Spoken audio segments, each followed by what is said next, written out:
When I was quite young, less than 10 years old, I had a DVD for some ripoff of Jumanji called Zathura, and in the special trailers for that DVD was a trailer for Final Fantasy VII Advent Children.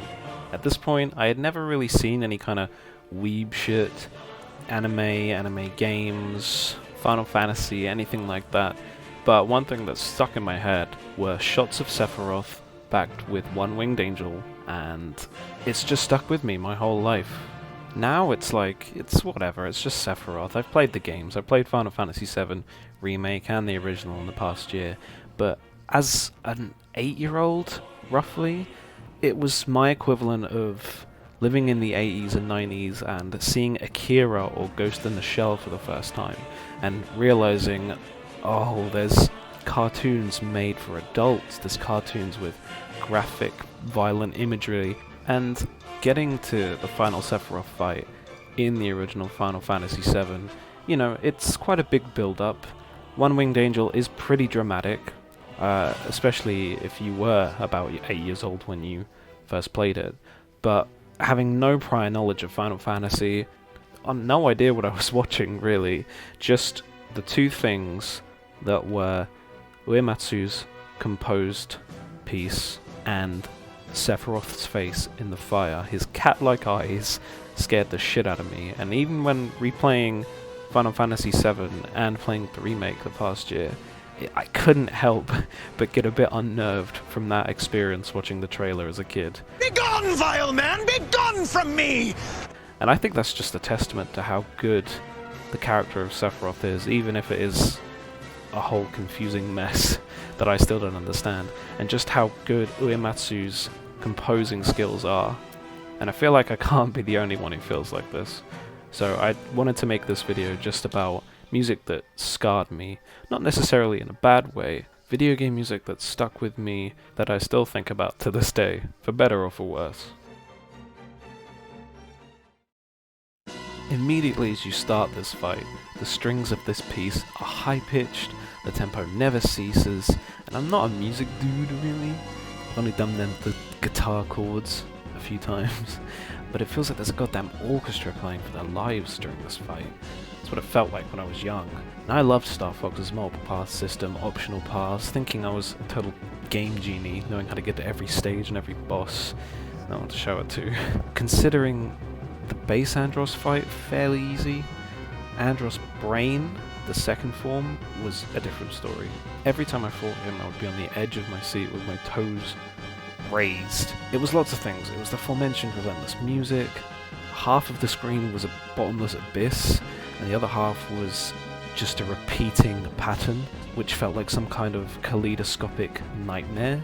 And the fact that it was easy to get sucked into the brain, losing the wings, which means I spent a lot of this section wingless and hightailing it. What the hell are you doing? I don't know what I'm doing! You're going around in circles! Ah! Shit! Fuck me! Fuck me! I had a hard time circling around him too, which could be down to just me being garbage, but it just felt like a seemingly endless scramble that lasted so long. This is a case of both the music and the gameplay sticking with me and kind of scarring me. Whenever I hear the music, I'll instantly get on edge. Whenever I think about that bottomless abyss and the endless repeating pattern, I just think of a really tough time and a really nightmarish level.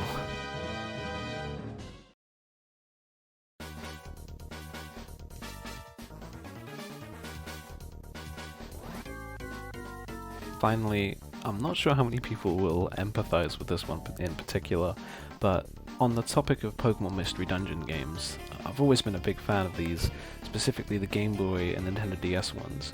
I like to barrel my way through Blue and Explorers of Time as a kid. Not super difficult games if you knew what you were doing, I guess. I had my epic gamer moments when I was very young, and I haven't played many. I haven't played Super. I haven't played anything past Explorers of Sky, but I remember them very fondly. The music, the characters, the Chatot, the guild, the Chatot. There's a lot of great tracks.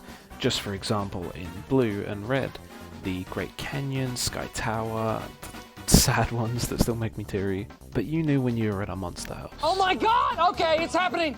Everybody stay calm. What's the Everybody procedure, stay calm. everyone? What's the procedure? Stay calm. Wait. Everybody calm down. Through a combination of bad luck, being nervous as a kid, I never managed to get out of one alive.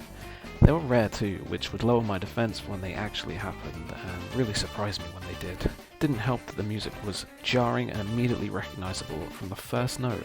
Or maybe that was to its advantage, I'm not sure.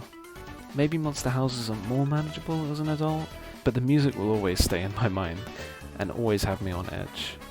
These three pieces in particular are ones that have stuck with me throughout my life, and I always come back to them. The soundtracks for these games are fantastic. And I think these tracks in particular might not put me to sleep, but they hold a special place in my heart. The games have left an imprint on me, and I think it just shows how effective a soundtrack can be in a game.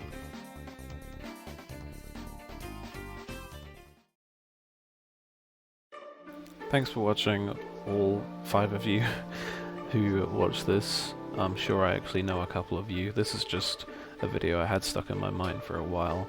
I just really wanted to share some experiences I had with personally scarring video game music. I don't really have many people to talk to about this. I'll probably put my Twitter in the description, which, whilst I don't update my YouTube very often, I'll tweet whenever I post a video in the next year. Or if I have any dumb opinions, or if I make any designs or graphics for or inspired by video game stuff, it'll be there. So, thanks.